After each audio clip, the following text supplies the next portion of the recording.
اور حضور علیہ السلام کا یہ ایک اور فرمان سنیے جس کو حضرت انس رضی اللہ تعالیٰ عنہ روایت کرتے ہیں۔ حضور علیہ السلام نے ارشاد فرمایا، من صلی علیہ فی یوم الف مرہ لم یمت حتی یری مقعدہ من الجنہ، جو ایک دن میں 1000 مرتبہ میرے اوپر درود پڑے وہ اتنی دیر تک مرے گا نہیں جب تک جنت میں اپنا ٹھکانہ نہیں دیکھ لے۔ یہ اللہ تعالیٰ اس کو خاص نور نصیب فرمائے گا۔ اور آئیے سنیے حضور علیہ السلام کیا ارشاد فرما رہے ہیں۔ حضرت ابو درداء رضی اللہ تعالی عنہ سے روایت ہے، امام ابن ماجہ نے اپنی سند سے اس کو روایت کیا ہے۔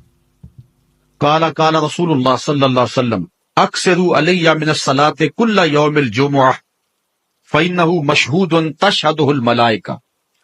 حضور نے فرمایا کہ ہر جمعے کے دن میرے اوپر کثرت کے ساتھ درود پڑا کرو، کیونکہ یہ یوم مشہود ہے، اس دن فرشتے حاضر ہوتے ہیں، تو جمعے کے دن کثرت کے ساتھ باقی دنوں کی نسبت میرے اوپر درود پڑا کرو۔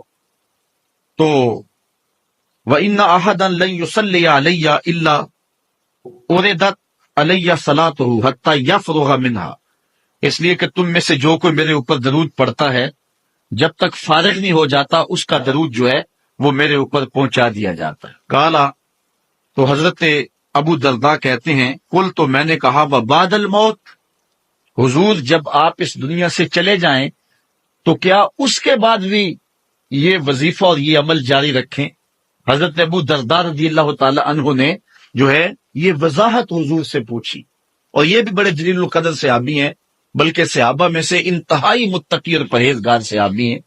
بلکہ حضرت ابو درداء کے بارے میں آتا ہے کہ فجر کی نماز پڑھ کے جلدی چلے جاتے تھے۔ ایک دن حضور نے روک کر کے کہا، ابو درداء کاہے کی جلدی ہوتی ہے کہ رکتے بھی نہیں، بہت جلدی چلے جاتے ہو؟ عرض کی حضور میرے ہمسایوں کے گھر میں کھجور کا ایک لمبا درخت ہے، اور آج کل مدینے میں کھجوروں کے پکنے کا موسم ہے، اور سحری کے وقت ٹھنڈی ہوائیں مدینے کو سلامی دینے آتی ہیں، اور میں اس لیے جلدی جلدی چلا جاتا ہوں کہ وہ جو کھجوریں جھڑ کے میرے ویڑے میں گر جاتی ہیں بچوں کے اٹھنے سے قبل ہمسائے کے گھر میں پھینک دوں، کہیں میرا بچہ کوئی نہ کھا لے۔ اور ہماری سڑک سے گنے کی ٹرالی گزر کے تو دیکھ، یہ دیکھیے حضور علیہ السلام کے صحابی کا عمل اور ان کی زندگی کے معمولات۔ یہ ہے حضرت ابو درداء رضی اللہ تعالیٰ عنہ، کہتے ہیں میں نے حضور سے کہا، حضور جب آپ اس دنیا سے چلے جائیں گے تو کیا پھر بھی درود آپ کو بھیجیں اور پھر بھی آپ پر پہنچتا رہے گا؟ تو سنو حضور نے کیا کہا۔ حضور نے فرمایا ان اللہ حرم علی الارض ان تاکل اجساد الانبیاء علیہم الصلاۃ والسلام، اللہ تعالیٰ نے مٹی پر حرام کر دیا ہے کہ وہ نبیوں کے جسموں کو کھائے۔ نبی قبروں میں زندہ ہوتے ہیں اور ان کو رزق بھی دیا جاتا۔ حضرت ابن ماجہ نے یہ روایت باسناد جید، اچھی سند کے ساتھ اس کو روایت کیا ہے، بلکہ حضور نبی رحمت صلی اللہ علیہ وسلم نے ارشاد فرمایا کہ جب کوئی شخص میرے اوپر درود پڑتا ہے تو اللہ تعالیٰ جل شانہ میری روح میرے بدن میں لٹا دیتا ہے، حتیٰ کہ میں اس کے سلام کا جواب دیتا ہوں۔ وہ کیا، کسی نے کہا، شعر تو سادہ سا ہے لیکن اس حدیث کا ترجمہ ہے۔ وہ کسی شاعر نے کہا تھا کہ درود پڑھنے سے ثواب ملتا ہے اور سلام پڑھنے سے جواب ملتا ہے۔ اگر کوئی شخص حضور کی بارگاہ میں سلام پیش کرے تو اس کا جواب ملتا ہے، اور اہل حق حضور علیہ الصلوۃ والسلام کی بارگاہ میں اس سلام کو محسوس کرتے ہیں۔ حضرت امام مالک نے یہ بات کہی کہ اگر کوئی شخص حضور کے روضے پہ جائے، باقی ائمہ کہتے ہیں کہ وہ کہے کہ میں حضور کے روضے کی زیارت کر کے آیا ہوں، لیکن امام مالک کہتے ہیں کہ یہ نہ کہے میں حضور کے روضے کی زیارت کر کے آیا ہوں، بلکہ یہ کہے میں حضور کی زیارت کر کے آیا ہوں، کیونکہ حضور علیہ الصلوۃ والسلام کو جس نے حضور کے روضے کو دیکھا، حضور نے فرمایا وہ ایسے ہی ہے جس نے میری زندگی میں اس نے مجھے دیکھا۔ سب سے قیمتی اثاثہ جو اس دنیا پہ کسی شخص کو دیا گیا ہے وہ دولت ایمان ہے، اور کل قیامت کے دن سب سے بڑی دولت جو مومن کو عطا کی جائے گی وہ دیدار الہی ہے۔ اگر انسان کے پاس دنیا کی کوئی شے نہیں ہے ایمان ہے تو وہ کنگال نہیں ہے، اور اگر دنیا کی ساری دولتیں اس کی دہلیز پہ ہیں لیکن اس کے دامن میں ایمان کی بہاریں نہیں ہیں تو اس کے پاس کچھ بھی نہیں۔ اس لیے ایمان ہی ہمارا مقصود ہے، اور اللہ نے ہمیں یہ سعادت مندی جو نصیب فرمائی، ہم اس کی حفاظت کی کوشش بھی کریں۔ امام بخاری علیہ رحمہ نے کتاب الایمان میں ایک تابعی کا قول نقل کیا ہے۔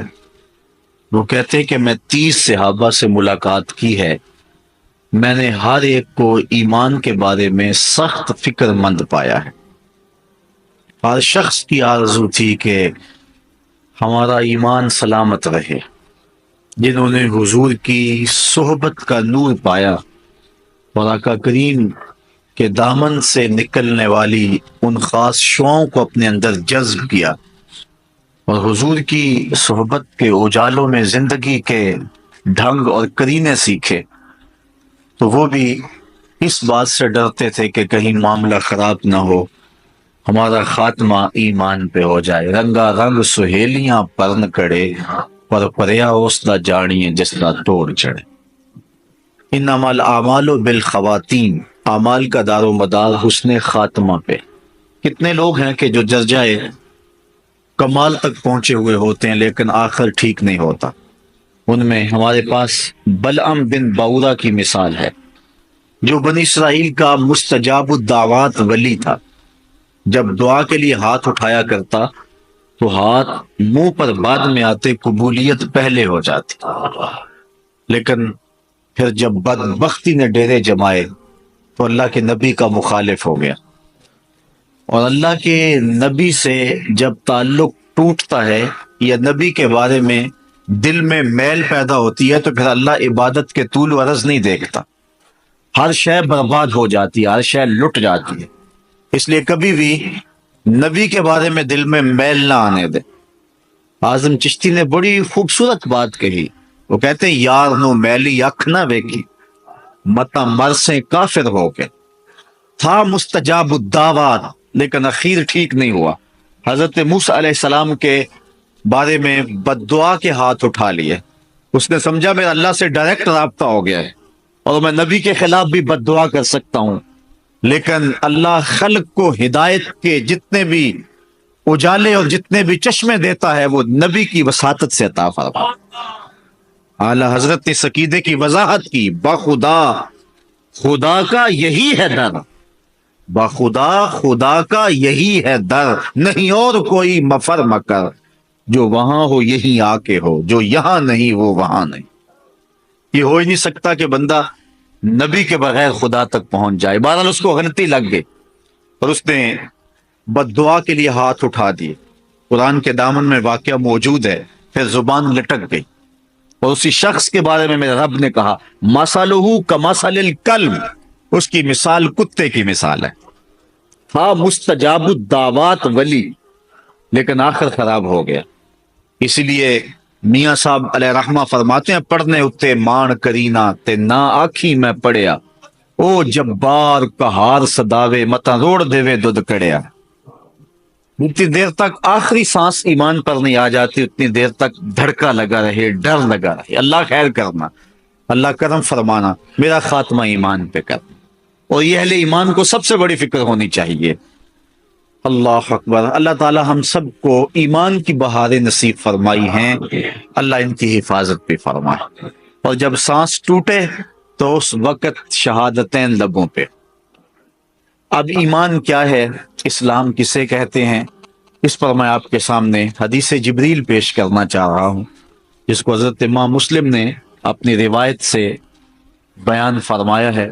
حضرت عمر رضی اللہ تعالی عنہ اس حدیث کے راوی ہیں۔ حضرت عمر بن خطاب رضی اللہ تعالی عنہ کہانی سنا رہے ہیں، خوبصورت کہانی، دل نشین اور دل آویز داستان۔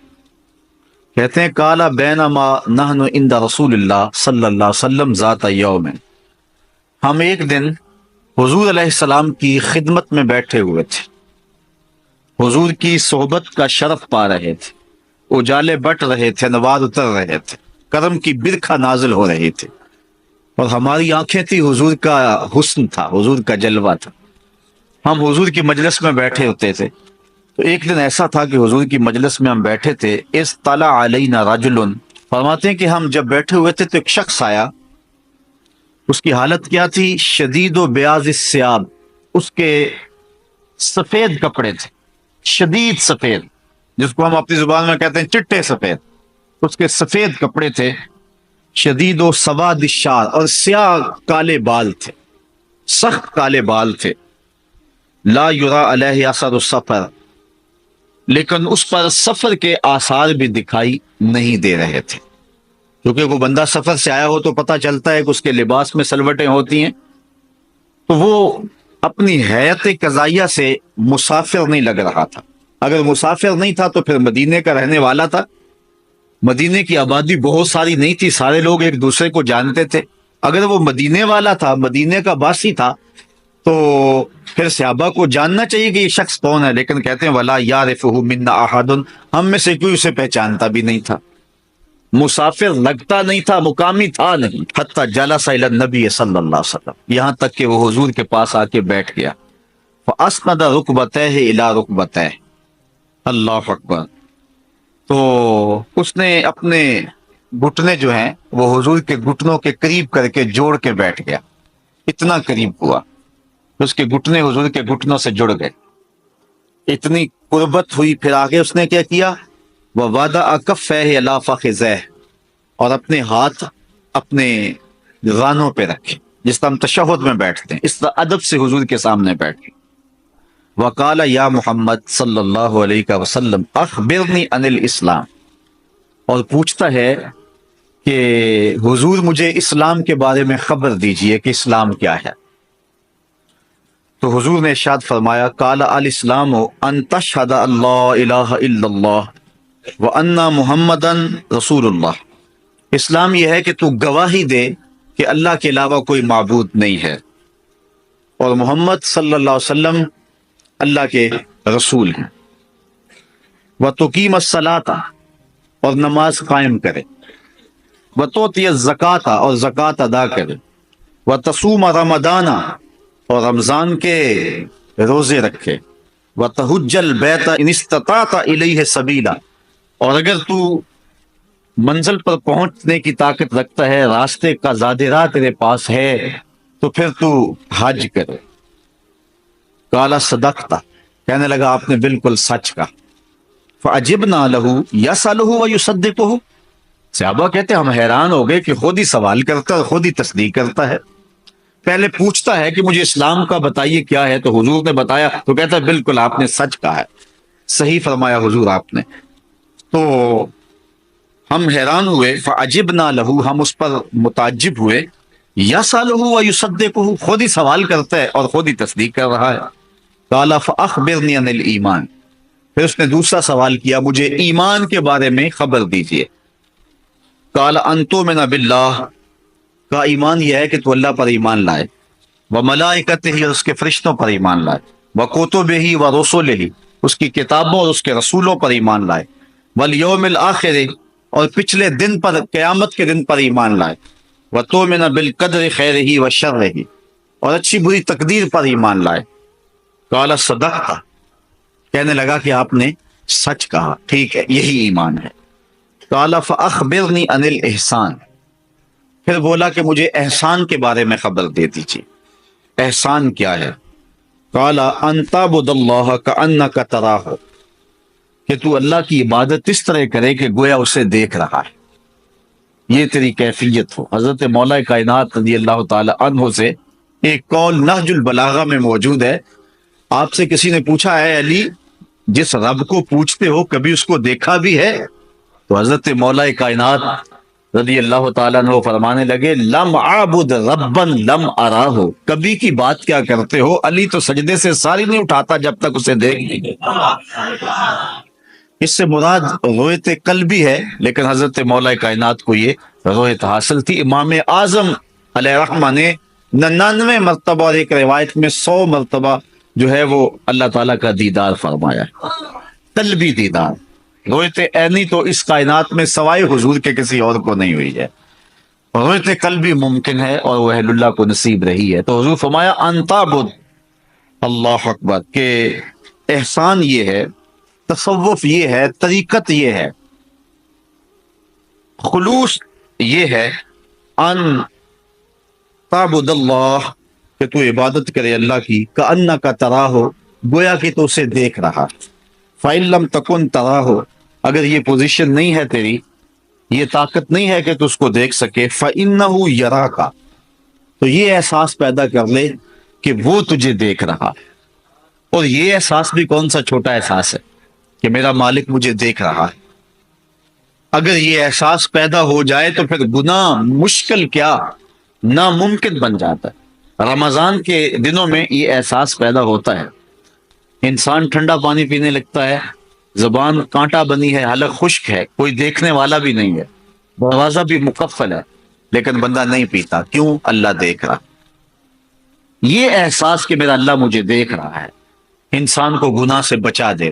ساتویں کوٹری میں بھی انسان گناہ کرنے سے جو ہے وہ گریز کرتا ہے، یہ احساس کر کے کہ میرا اللہ مجھے دیکھ رہا ہے۔ آپ جانتے ہیں کہ جب زلیخا نے ساتوں دروازے بند کر لیے اور بت کے اوپر موٹا کیس ڈال کے پھر حضرت یوسف علیہ السلام سے بولتی ہے تالک، اب تو آ جاؤ نا، اب تو کوئی نہیں دیکھ رہا۔ حضرت یوسف علیہ السلام بولے کالا معاذ اللہ، تو ساتویں کوٹڑی میں لوگوں کی نظروں سے چھپ گئی اور اپنے جھوٹے خدا پر یہ پردہ ڈال کر اس کی نگاہوں سے چھپ گئی، اور وہ دیکھتا بھی کب ہے، لیکن میرا خدا تو ساتویں کوٹڑی میں بھی دیکھ رہا۔ پھر اتنی روشنیاں برسی، گناہ کیا، گناہ کا تصور بھی محال ہو گیا۔ تو یہ احساس بندے کے اندر پیدا ہو جائے کہ میرا اللہ مجھے دیکھ رہا ہے، تو صرف رمضان میں ہی نہیں کہ کھانے پینے کے وقت رک جائے کہ اللہ دیکھ رہا ہے، جب وہ رشوت لینے لگے تو پھر اس کو خیال آتا ہے میرا اللہ دیکھ رہا، نظر بھٹکنے لگے، خیال بہکنے لگے، سوچ آوارہ ہونے لگے تو وہ خیال کرتا میرا اللہ مجھے دیکھ رہا ہے۔ تو کہا یہ احساس پیدا کر۔ قال فاخبرنی عن الساعہ، پھر کہنے لگا مجھے قیامت کے بارے میں ارشاد فرمائیے، خبر دیجئے۔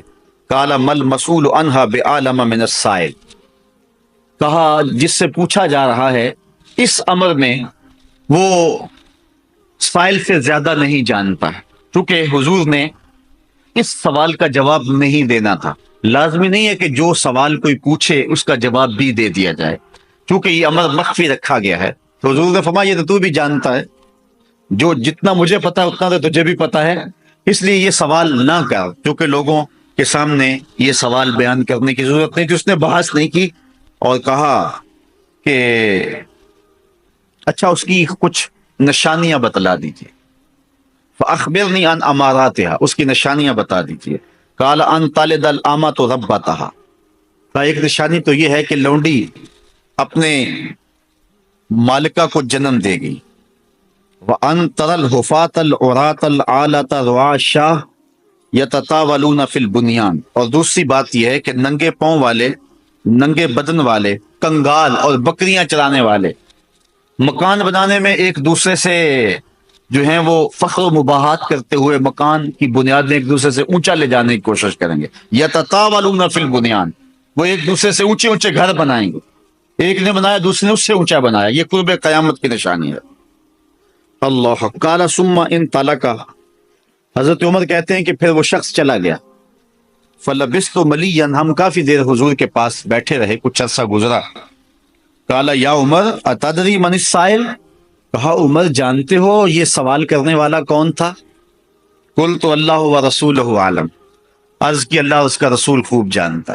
صحابہ کو اندازہ ہوتا بھی تو پھر بھی یہی کہتے، بلکہ یقین بھی ہوتا تو پھر بھی یہی کہتے۔ تو فرمایا عمر جانتے ہو من السائل، سائل کون ہے؟ قلت اللہ ورسولہ عالم، کہتے میں نے کہا اللہ اس کا رسول جانتا۔ قال فإنہ جبرائیل، کہا یہ جبریل امین تھے، اتاکم یعلمکم دینکم، جو تمہیں تمہارا دین سکھانے کے لیے آئے تھے۔ اچھا جبریل نے جو دین سکھایا اس میں پہلی بات یہ تھی جب حضور کے سامنے آؤ تو ادب سے دو زانو ہو کے بیٹھ جاؤ، یہ انہوں نے طریقہ سکھایا، ادب سے حضور کی چوکھٹ پہ آؤ، اور سیکھنا چاہتے ہو تو دو زانو ہو کے بیٹھو حضور کے قدم۔ تو اب ایمان، اسلام اور احسان کی خبر ہوئی۔ حضرت ابن عمر رضی اللہ تعالیٰ عنہ سے ایک روایت ہے، اس میں بھی ان 5 چیزوں کا ذکر کیا گیا ہے۔ یہ حضرت عمر سے ہے اور یہ ان کے بیٹے حضرت ابن عمر رضی اللہ تعالیٰ عنہ سے۔ فقی صحابی، بنی الاسلام علی 5: شہادت اللہ الہ الا اللہ وان محمدا عبدہ ورسولہ واقام الصلاۃ وایتاء الزکوٰۃ والحج وصوم رمضان۔ اسلام کی بنیاد 5 چیزوں پہ ہے، اس گواہی پہ کہ اللہ کے علاوہ کوئی معبود نہیں اور حضور اس کے بندے اور رسول ہیں، اور دوسرا نماز قائم کرنا، تیسرا زکوٰۃ دینا، چوتھا حج کرنا، اور 5واں رمضان کے روزے رکھنا۔ انسان جب اسلام کے دامن میں آ جاتا ہے تو پھر احکام اسلام کے جو اس کے اوپر لازم ہو جاتے ہیں، لیکن پچھلے کفر کے سارے جتنے گناہ ہیں وہ اسلام سے دھل جاتے ہیں، پاک ہو جاتے ہیں۔ ما قبل کے گناہوں کا کفارہ ہے اسلام۔ اس پر ایک روایت دیکھی جس کو امام مسلم نے اپنی سند کے ساتھ روایت کیا ہے، یہ حضرت عمر بن عاص رضی اللہ تعالی عنہ سے ہے۔ اللہ نے جب ان کے سینے میں اسلام کی چمک اور روشنی پیدا کی اور اسلام کی حقانیت کو ان کے دل نے قبول کرنا چاہا تو پھر وہ حضور کی خدمت میں آ گئے۔ کتنے خوش نصیب لوگ تھے کہ جب ان کا جی چاہتا تو حضور کی خدمت میں حاضر ہو جایا کرتے تھے۔ تو کہتے ہیں میں حضور کی خدمت میں حاضر ہوا، اتیت النبی صلی اللہ علیہ وسلم، میں حضور کی خدمت میں حاضر ہوا، فقلت ابسط یمینک فلأبایعک، عرض کی حضور ذرا اپنا دایاں ہاتھ بڑھائیں نا، میں آپ کے ہاتھ پہ بیعت کرنا چاہتا ہوں، میں اسلام کی بیعت آپ کے ہاتھ پہ کرنا چاہتا ہوں۔ فبسط یمینہ، تو حضور نے اپنا دست راست، اپنا دایاں ہاتھ آگے فرمایا۔ جب آگے کیا تو حضرت عمر بن عاص رضی اللہ تعالیٰ عنہ فرماتے ہیں فقبضت یدی، میں نے اپنا ہاتھ پیچھے کھینچ لیا، میں نے اپنا ہاتھ جو ہے وہ پیچھے کھینچ لیا۔ کالا مالا کا یا عمر، عمر کیا ہوا تمہیں؟ مجھے تم نے کہا کہ ہاتھ بڑھاؤ، میں بیعت کرنا چاہتا ہوں، میں نے ہاتھ بڑھایا تو تم نے اپنا ہاتھ پیچھے کھینچ لیا، کیا ہوا تمہیں؟ مالا کا کیا ہوا؟ قل، تو میں نے کہا اردت ان اشترط، میں چاہتا ہوں کہ میں کوئی شرط لگا لوں، کسی شرط پہ بیعت کرنا چاہتا ہوں۔ کالا تشترط ماذا، لگا کیا شرط لگاتا ہے، لگا کیا شرط لگاتا ہے؟ قل، تو کہتے ہیں میں نے کہا ان یغفر لی، میری شرط یہ ہے کہ پھر میری بخشش ہو جائے، مجھے بخش دیا جائے۔ کالا، حضور علیہ السلام نے فرمایا اما علمت یا عمر ان الاسلام یہدم ما کان قبلہ، تجھے اس بات کا پتہ نہیں کہ اسلام تو ما قبل کے سارے گناہوں کو معاف کر دیتا ہے؟ جب کوئی بندہ مسلمان ہو جاتا ہے تو پھر سارے گناہ ختم ہو جاتے ہیں۔ وَإِنَّ الْهِجْرَةَ تَهْدِمُ مَا كَانَ قَبْلَهَا، اور ہجرت ما قبل کے سارے گناہوں سے معافی کا سبب ہے۔ وَإِنَّ الْحَجَّ تَهْدِمُ مَا كَانَ قَبْلَهُ، اور تیسری بات حضور نے فرمائی کہ حج ما قبل کے سارے گناہوں کا کفارہ ہے۔ تو پھر کہتے ہیں میں نے حضور کے ہاتھ میں ہاتھ دیا۔ یہ محبت والے لوگ تھے نا، وہ ایک بزرگ ہوتے تھے پرانے دور میں، تو پرانے دور کے اندر ہمارے جو بزرگ تھے، لوگ تھے، وہ بڑے فنون کے ماہر بھی ہوا کرتے تھے، تو وہ ہاتھ پکڑنے کے، یہ جو ہے وہ بینی پکڑنے کے بڑے ماہر تھے وہ بزرگ، اور جس کا ہاتھ پکڑ لیتے کوئی چھڑا نہیں سکتا تھا، تو بڑے بڑے مقابلے بھی ہوتے تھے۔ ایک کمزور سا آدمی، اس نے کہا لو میرا بازو پکڑے نا، میں پھر چھڑا کے دکھاتا ہوں۔ بس وہ لوگ اکٹھے ہو گئے، اکھاڑا لگ گیا۔ وہ کمزور سا آدمی پہچاننے والا تھا اس اللہ والے کو، جب مجمع لگ گیا تو انہوں نے اپنا ہاتھ دیا۔ سارے کہتے ہیں کہ اس کی موت آئی ہوئی ہے، یہ کمزور سا آدمی، یہ کیسے بازنے کا ہو سکتا ہے، کوئی فن ہو اس کے پاس؟ لیکن جب اس نے اپنا ہاتھ دیا نا بزرگوں کے ہاتھ میں، انہوں نے پکڑا، کہا زور سے پکڑو، زور سے پکڑ لیا، اور وہ زور نہیں لگا رہا چھڑانے کے لیے، کہا چھڑاؤ نا، کہا اتنے لوگ گواہ ہیں، میرا وہ ہاتھ پکڑ لیا ہے نا، قیامت کے دن بھی نہیں چھوڑنا ہے تم نے، اب اس کی لاج رکھنی ہے تم نے۔ اللہ اکبر۔ تو ایسا ہاتھ دیا حضرت عمر بن عاص رضی اللہ تعالیٰ عنہ نے۔ کہتے ہیں حضور میری شرط ہے کہ اب میری بخشش بھی ہو جائے۔ تو فرمایا کہ اے عمر بن عاص، کیا تجھے پتہ نہیں ہے کہ اسلام ما قبل کے سارے گناہوں کا کفارہ ہے؟ اللہ اکبر۔ حضرت امام بخاری اپنے سند سے حضرت ابو ہریرہ سے روایت کرتے ہیں کہ حضور علیہ السلام نے ارشاد فرمایا الایمان بدع و سبعون شعبہ، اسلام کے 70 سے کچھ زیادہ شعبے ہیں. فافضلها لا الہ الا اللہ، افضل ترین شعبہ لا الہ الا اللہ ہے. وادناها اماطۃ الاذى عن الطریق، اور کم سے کم مرتبہ یہ ہے، سب سے نیچے والا شعبہ یہ ہے کہ کوئی گری پڑی چیز راستے سے اٹھا کر راستے کو صاف کر دے. والحیاء شعبۃ من الایمان، اور حیا ایمان کے شعبوں میں سے ایک شعبہ ہے. حضرت عبداللہ ابن عمر رضی اللہ تعالی روایت کرتے ہیں کہ حضور علیہ السلام نے ارشاد فرمایا المسلم من سلم المسلمون من لسانہ و یدہ والمہاجر من ہاجر ما نہی اللہ عنہ، کہ مسلمان وہ ہے جس کے ہاتھ سے اور جس کی زبان سے دوسرا مسلمان محفوظ رہے. جب ہم کسی کو کہتے ہیں نا السلام علیکم، تو اس کا معنی یہی ہے، اس کو ضمانت دیتے ہیں کہ میرے بھائی، کہ میری طرف سے تجھے ضمانت ہے، میری طرف سے تو محفوظ ہے. السلام علیکم، تیرے اوپر سلامتی، تیرا مال، تیری جان، تیری آبرو میری طرف سے محفوظ ہے، بے فکر ہو جا. اور وہ بھی جواب سے کیا کہتا ہے؟ السلام علیکم کے جواب میں وعلیکم السلام. اگر تو مجھے امن کی ضمانت دیتا ہے تو میں بھی کہتا ہوں وعلیکم السلام، میری طرف سے تجھے بھی کچھ خطرہ نہیں ہو. یہ تھی اسلام کی روح. اور آج کیا ایک بندہ مسافہ کرتا ہے، ساتھ ہی بم بلاسٹ کر دیتا ہے، کہتا ہے السلام علیکم اور ساتھ ہی بم بلاسٹ کر دیتا ہے. یہ دین کہاں سے آیا؟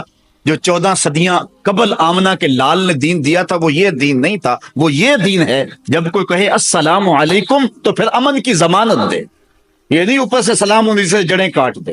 تو کہا مسلمان وہ ہے جس کے ہاتھ سے اور جس کی زبان سے دوسرے مسلمان محفوظ رہیں.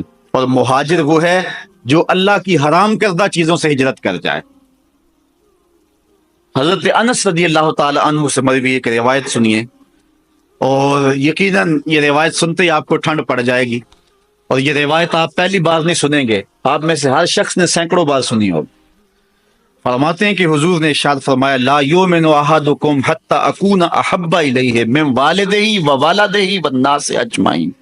اتنی دیر تک کوئی شخص مومن نہیں ہو سکتا جب تک اپنی اولاد، اپنے والدین اور پوری کائنات کے ہر شخص سے زیادہ میرے سے پیار نہ کرنے لگ جائے. اس کو کتاب الایمان کے اندر حدیث کو بیان کیا گیا ہے. یعنی ایمان یہ ہے کہ حضور سے پیار ہو، اور اگر حضور سے پیار نہیں ہے تو ایمان نہیں ہے. ایمان محبت رسول کا نام ہے. ایک شخص حضور کی خدمت میں حاضر ہوتا ہے، روایت آپ نے علماء سے بارہا سنی ہوگی، عرض کرتا ہے متی الساعہ، حضور قیامت کب آئے گی؟ کہا ما عادت لہا، تو نے اس کے لیے تیاری کیا کی ہے؟ تو اس نے عرض کی حضور میں اللہ اور اس کے رسول سے پیار کرتا ہوں، اللہ اور اس کے رسول سے پیار کرتا ہوں. تو حضور نے فرمایا المرء ما من احب، آدمی جس کے ساتھ پیار کرتا ہے اس کے ساتھ ہی اٹھایا جائے گا. تو صحابہ کہتے ہیں ایمان لانے کے بعد سب سے بڑی خوشی اگر ہمیں زندگی میں ہوئی تھی تو اس حدیث کو سننے سے ہوئی تھی کہ بندہ جس کے ساتھ پیار کرتا ہے کل قیامت کے دن اس کے ساتھ اٹھایا جائے گا. صحابہ چونکہ پیار حضور کے ساتھ کرتے تھے، انہیں یہ چاہ چڑھ گئے کہ آج بھی حضور کے قدموں میں رہتے ہیں، کل بھی حضور کے قدموں میں زندگی نصیب ہوتا ہے. حضرت ابو امامہ البہلی رضی اللہ تعالیٰ عنہ روایت کرتے ہیں کہ ایک شخص نے حضور کی خدمت میں عرض کیا مل ایمان، حضور ایمان کیا ہے؟ قال اذا سرت کا حسناتوں کا وساعت سیئاتوں کا فانتا مومن. جب تجھے نیکی کرنے سے خوشی ملے اور برائی کرنے سے تکلیف پہنچے تو مومن ہے. یہ علامت بیان فرمائی حضور نے. اگر تجھے خوشی ملے نا نیکی کرنے پر، اچھائی کرنے پہ خوشی ملے تو سمجھ تو مومن ہے، اور برائی اگر ہو جائے تو پریشان ہو جائے. جس طرح کہ روایت میں آتا ہے کہ بندہ مومن اور بندہ منافق میں فرق یہ ہے کہ بندہ مومن جب گناہ کرتا ہے تو یوں محسوس کرتا ہے جس طرح پہاڑ کے نیچے آ کے ابھی گر جائے گا، کچل دے گا اسے، جلدی جلدی تلافی کرتا ہے توبہ سے. اور جب منافق گناہ کرتا ہے تو اس کی کیفیت ایسے ہوتی ہے جس طرح مکھی بیٹھی تھی بدن پر، ہلکے سے اشارے سے اس کو اڑا دیا، تو اس کی کیفیت یہ ہوتی ہے. میں اور آپ اپنے ایمان کا جائزہ بھی ساتھ ساتھ لیتے جائیں. کیا ہماری یہ کیفیت ہے کہ گناہ کرنے کے بعد ہمارا احساس اس درجے تک پہنچ جائے کہ ہم پہاڑ کے نیچے آ گئے، یا ایک مکھی کے اڑانے کی سی کیفیت یہ ہمیں؟ اور گناہ یہ نہیں ہے کسی کو قتل کرے، کسی کا دل دکھائے تو یہ بھی گناہ ہے. نماز ترک کرنا بھی گناہ ہے، نظر کا بھٹکنا بھی گناہ ہے، خیال کا بہکنا بھی گناہ ہے، فضول لفظ زبان سے نکالنا بھی گناہ ہے. اس لیے ہم گناہ جب کر لیں تو کیا ہماری یہ کیفیت ہوتی ہے کہ ہم پہاڑ کے نیچے آ گئے ہیں، اور اگر یہ کیفیت نہیں ہوتی تو ہمیں سوچنا چاہیے اور اپنے ایمان کی مضبوطی کا سامنا کرنا چاہیے، اور ہم ساتھ ساتھ جو جو سنا اس کا جائزہ لیتے چلے جائیں۔ حضور کی محبت اگر اس درجہ پہ ہے کہ ہمیں ہر شے سے زیادہ حضور محبوب ہیں، حضور علیہ السلام کا پیار سب سے فائق ہے اور بڑا ہوا ہے، تو پھر مبارک ہو۔ اگر یہ کیفیت نہیں ہے، ایک طرف رسول اللہ کا فرمان آئے اور ایک طرف ہماری برادری آ جائے، اس وقت امتحان ہوتا ہے کہ ہم کدھر کھڑے ہیں۔ شادی بیاہ کا موقع ہے، میں نے حاجی نمازی بھی دیکھے ہیں، وہ کہتے ہیں جی منڈے ہی نہیں مانتے، ان منڈوں کے منہ پہ تھپڑ نہیں مارا جا رہا، ایک طرف رسول اللہ کا فرمان ہے، ایک طرف منڈے نہیں مانتے۔ پتہ تو اسی موقع پہ چلنا ہے کہ تیرا وزن کس پلڑے میں جاتا۔ اتنی دیر تک انسان جو ہے وہ کامل مومن نہیں ہو سکتا جب تک ہر شے سے زیادہ حضور پیارے نہ ہو جائیں، حضور ہر شے سے زیادہ محبوب نہ ہو جائیں۔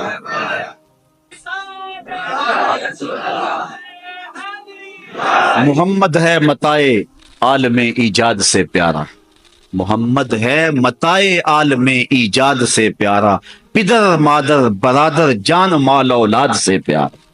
محمد کی غلامی دین حق کی شرط اول ہے، اسی میں ہو اگر خامی تو سب کچھ نامکمل ہے۔ حضور سے اپنی محبت کا رشتہ جوڑیں اور مضبوط تر رشتہ کریں۔ محبت کے ایک الگ تقاضے ہیں، بہرحال وہ مضمون ایک لمبا ہو جائے گا، ان تقاضوں کو بھی سمجھیں اور حضور کے ساتھ اپنے پیار کے رب کو مضبوط کر لیں۔ جو حضور تک نہیں پہنچا وہ خدا تک نہیں پہنچا ہے۔ تو فرمایا کہ جب تجھے نیکی خوشی دے اور برائی سے جو ہے تجھے تکلیف پہنچے تو تو مومن ہے۔ قیلا یا رسول اللہ فما الاسم، عرض کی حضور گناہ کیا ہے؟ قالا اذا حاک فی نفس کا شیء فدا ہو، فرمایا جب تیرے سینے میں کوئی چیز کھٹ کے تو پھر اس کو چھوڑ دے۔ جب تیرے سینے میں کوئی چیز کھٹ کے چبن پیدا ہو، ایک چیز ٹھیک نہیں ہے تو پھر اس کو چھوڑ دے۔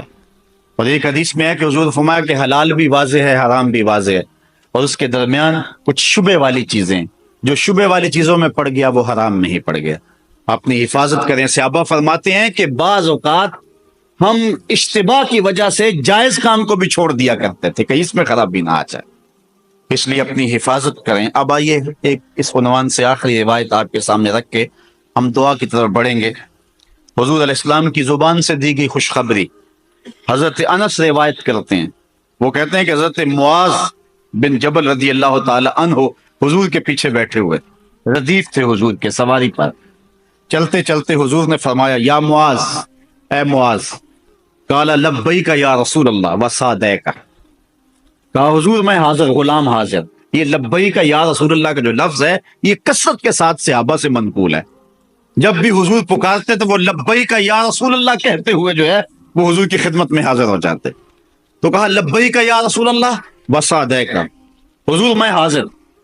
حضور علیہ السلام نے کوئی گفتگو نہیں فرمائی، تھوڑی دیر آگے گئے تو پھر فرمایا یا معاذ، اے معاذ، قال لبیک یا رسول اللہ وسعدیک، حضور میں حاضر، کیا حکم ہے، ارشاد فرمائی۔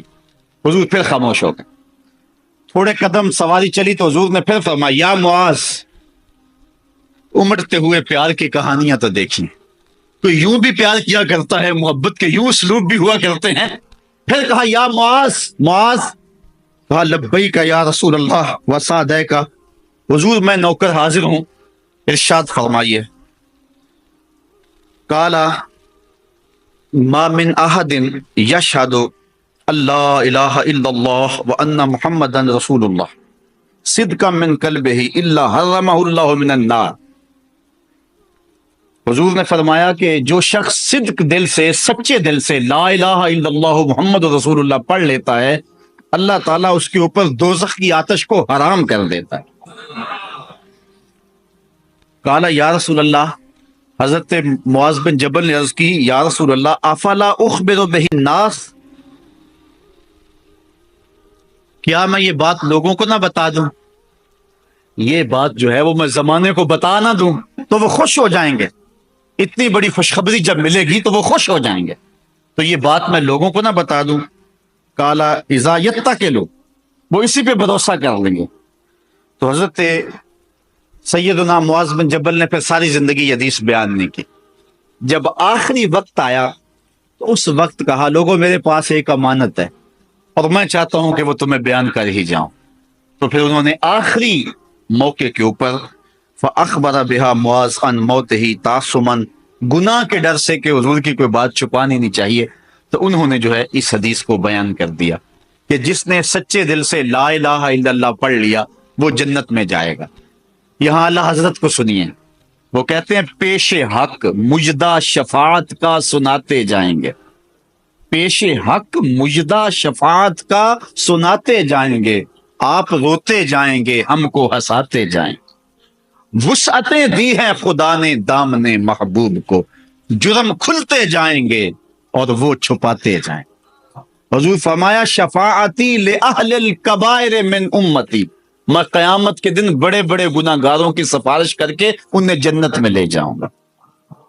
کیسی کرم نوازیاں برسیں گی اس دن، حضور کے صدقے سے سب کچھ ہوگا، اللہ ان کے صدقے سے کرم دوبالا ہوگا۔ وہ کسی نے یہ شعر پڑھا نا کہ وہ اپنا مقدمہ کیسے ہار سکتا ہے جس کے حضور وکیل ہوں، تو میں نے اس کو ٹوک دیا، میں نے کہا یار وکیل نہ کہو، وکیل بمانا ایڈوکیٹ، کیونکہ بات مقدمے کی چل رہی ہے، وکیل بمانا نگہبان، یہ تو درست ہے، لیکن یہاں تم وکیل بمانا ایڈوکیٹ کر رہے ہو تو یہ درست نہیں ہے۔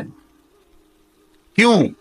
اس لیے کہ جو وکیل ہوتا ہے وہ جج کو کہتا ہے کہ میرے موکل نے یہ جرم نہیں کیا لہذا چھوڑ دو، اگر جرم ثابت ہو تو سزا پکی ہے۔ جو وکیل ہے وہ اپنے موکل کے بارے میں جج کو کہتا ہے کہ میرے موکل نے یہ جرم نہیں کیا لہذا چھوڑا جائے، اور جو شفیع ہوتا ہے وہ کہتا ہے سب کچھ کیا ہے میرا آنا دیکھا جائے۔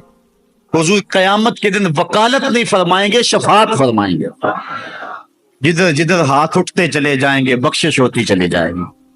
حضور فرمایا میرے اللہ نے مجھے دو چیزوں میں ایک کو اختیار کرنے کا اختیار دیا، یا تو اللہ نے کہا محبوب آدھی امت کا حساب لے لیں گے، آدھی کو یوں ہی معاف کر دیں گے، یا پھر حق کے شفاعت لے لو۔ حضور فرماتے ہیں میں نے شفاعت کا حق لیا ہے۔ آپ سمجھ تو گئے ہوں گے کہ حضور نے شفاعت کا حق کیوں لیا ہے، اسی لیے کہ حضور شفاعت کر کے ساری امت کو بخشوانا چاہتا۔ ماہ سیام کے حسین لمحے ہیں، اور یہ 5 دن اللہ نے ہمیں نصیب فرمائے، اور یہ خوبصورت دن تھے، اور 5 دنوں حضور کے کرم اور حضور کے فضل اور اللہ کی رحمتوں کے اجالے یہاں پھیلتے رہے۔ 2 دن شدید بارش کے باوجود بھی میں خوش ہوا کہ لوگ محبت کے ساتھ تشریف لاتے رہے۔ آج دعا کا دن ہے، اور اللہ کے حضور ہم نے اپنے گناہوں کی معافی بھی مانگنی ہے، اور اس وطن عزیز کے لیے بالخصوص ہم نے دعا مانگنی ہے۔ دعا مانگے تو پورے یقین سے مانگیں۔ علماء کہتے ہیں دعا ہر صورت قبول ہوتی ہے، لیکن صورت قبولیت کی 4 ہیں، یا تو بندہ جو مانگتا ہے وہی مل جاتا ہے، یا ایسے ہوتا ہے جو مانگتا ہے وہ نہیں ملتا بلکہ انسان کو اس کے بدلے میں کچھ اور دے دیا جاتا۔ بندے نے کچھ مانگا لیکن اس کے بدلے میں وہ اس کے لیے مناسب نہیں تھا اور دے دیا گیا۔ یا پھر ایسا ہوتا ہے کہ جو مانگتا ہے فی الفور نہیں دیا جاتا، کچھ وقت کے بعد ملتا ہے۔ اور یا پھر ایسا ہوتا ہے کہ جو مانگتا ہے وہ بھی نہیں ملتا، اس کے بدلے میں بھی کچھ نہیں دیا جاتا، لیکن اس کے بدلے میں آنے والی کوئی مصیبت ہے جو اللہ ٹال دیتا ہے۔ اور ایک بات یہ بھی علماء نے بیان فرمائی، یا اس دعا کو آخرت کے لیے ذخیرہ کر لیا جاتا ہے کہ قیامت کے دن اس دعا کا بدلہ دیا جائے گا، پھر بندہ سوچے گا میری دنیا پہ کوئی دعا قبول ہی نہ ہوئی ہوتی، ساری دعاؤں کے بدلے مجھے آخرت میں دے دیا جاتا۔